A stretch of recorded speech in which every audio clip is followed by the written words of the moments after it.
On today's show, I'm going to give you 5 Baltimore Ravens players that I believe 2025 is going to be a make or break season for them. Now, I'm not saying 5 players that I feel like if they don't perform well, they're going to get cut, they're going to get traded, they're going to lose their jobs.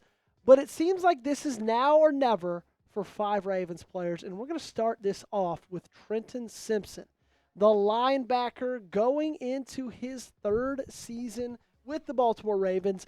And I hear what you're saying, okay? I get it, and I agree. This one definitely feels like the most obvious. When I was making this list at work today, scripting this video, Trenton Simpson was the first name that popped in my head. And it did not take very long to be that, okay? He was a 3rd-round pick in the 2023 NFL Draft. And his season was so up and down in 2024. Does everybody remember the preseason where he was pretty much the green dot, right? He was pretty much Roquan Smith's role. He dominated those 3 games. He looked pretty good in the beginning of the season, but then nothing. Like absolutely nothing. 0 snaps in week 15. Mind you, these aren't tackles.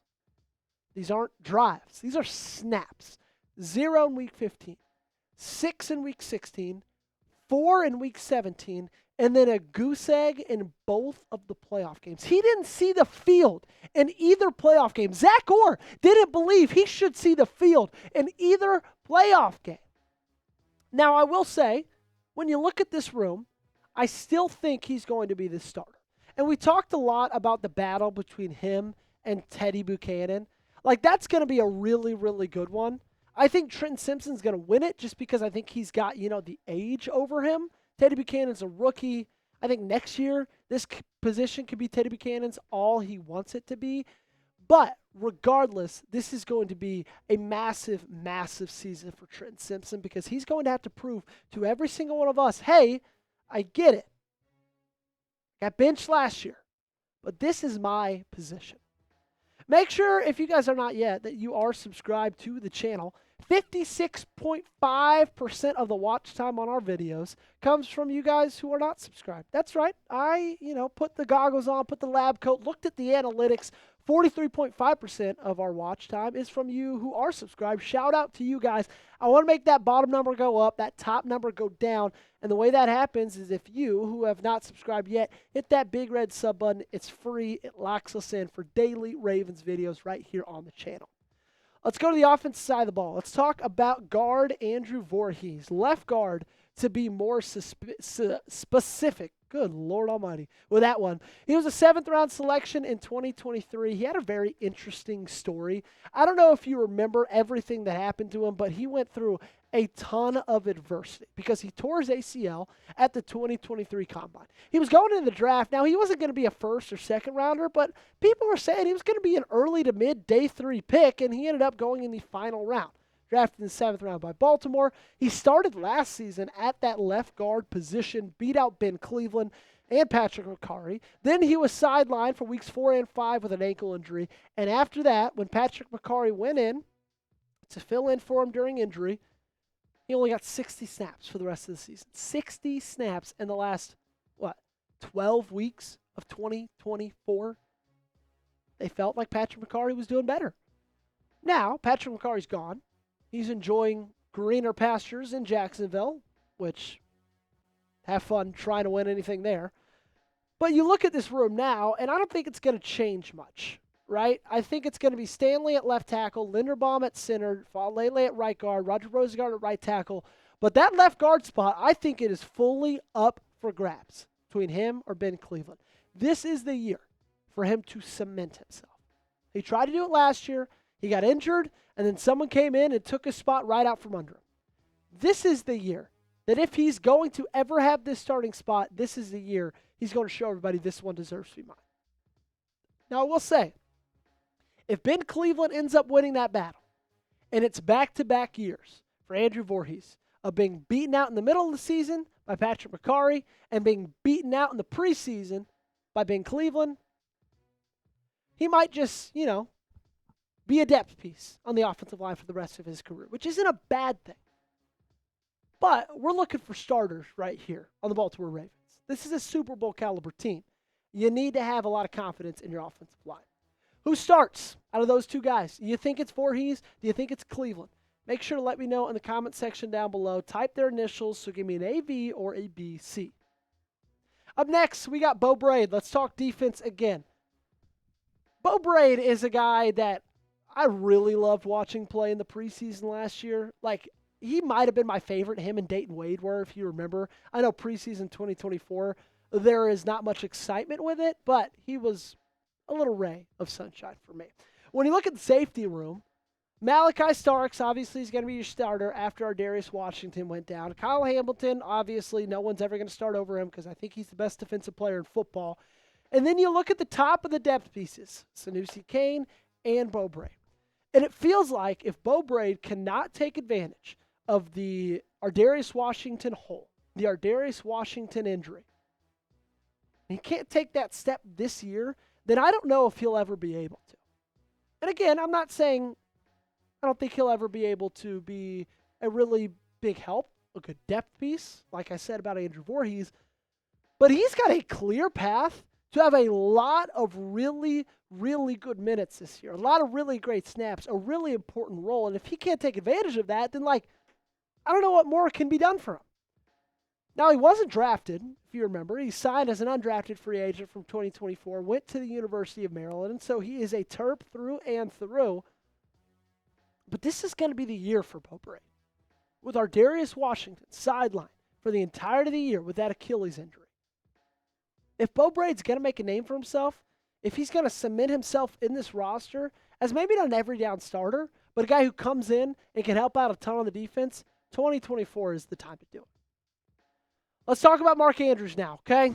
A name that I know is going to stir up a little bit of drama when talking about this list and talking about this subject and talking about Mark Andrews. He's not in the same category as the others, okay? This is not the same as Beau Brade, as Andrew Vorhees, who are fighting for starting spots. Some even fighting for roster spots, okay? But with that being said, you got to remember, this is a contract year for Mark Andrews.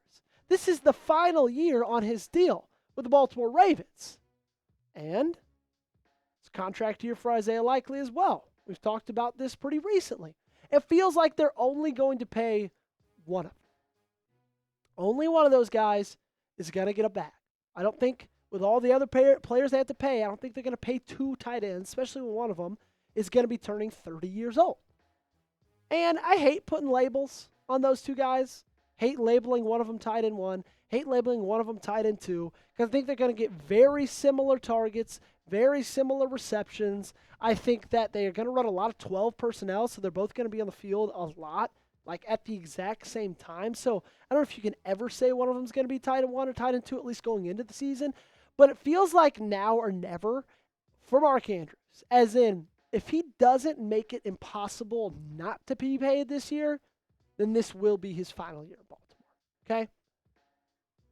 Unless he absolutely goes nuclear and Eric DeCosta and John Harbaugh have no choice but to give him the money that he's asking for.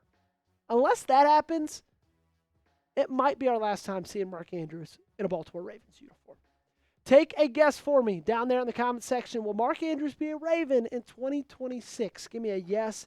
Give me a no. Simple yes or no. Make sure you let me know in the comment section down below what your answer is. While y'all are down there, you're going to see this link for chatsports.com/purple t-shirt. That'll take you to our friends over at Fanatics where you can get this Ravens t-shirt $15 off. It is a wonderful deal. Go over there. Check it out right now. I know it's hot in Maryland. It is hot down here in Dallas, Texas. I can promise you that. That's why I'm wearing a t-shirt today at work. Because if I don't, I'm going to sweat my butt off. I know it gets warm up there. Chatsports.com/Ravens, /purple t-shirt is where you need to go. Look the best, feel the best, support the best over here with our friends at Fanatics. That link's in the comments and description of today's video. Let's round this one out with Odafe Oweh. And I know it says linebacker there, but he's technically an outside linebacker. In reality, we all know him just kind of as more of an edge rusher because that's pretty much the only thing that he does. And I will say it's something a little bit similar more to Mark Andrews than the others when it comes to Odafe Oweh. You got to remember, it's been a long time since 2021. When he was drafted, I couldn't drink alcohol yet, but he was a first-round pick, right? He's a first-rounder. I feel like a lot of people forget that. Now, I will admit, last year was a really, really great year for Odafe Oweh. It was his best year, and it wasn't even close. He was a double-digit sack getter, 39 tackles. Now, I would like to see a little bit more pressures, would like to see a little bit of a higher quarterback pressure percentage, but let's be real about Oweh. He's got the ability to do something he hasn't done yet, and that's stack together 2 really good seasons, okay? And if he can do that, have another really good year, have another double-digit sack year at his age, I know he put on all the muscle, people are really excited about him, people are really expecting of him, he's going to get paid. I can promise you that. He's an edge rusher, he's fast, he's athletic, he's young, those guys give money. But if he doesn't, and if he regresses, it's going to be a really, really hard year and really, really hard decision for Baltimore to make. I mean, look at the weight this guy put on. He's preparing to have a really good season. He's not a speed rusher, I would say, but he definitely relies on athleticism. So now the fact that he's athletic, he's fast, he's got that muscle, he's got that strength, like, he's got a really good chance to really, really impress a lot of people in the 2025 NFL season. I am on social media. If you didn't know, you can find me at Joey Peterson8 on both of those platforms. Shout out to everybody who has followed me over the past year or so of covering this team. Make sure you're subscribed, okay? This is the place I am most concerned with you following. I'd rather you be subscribed here than follow me on social media. So if you're not both and you're just going to do one, then do me a favor. Hit that big red sub button.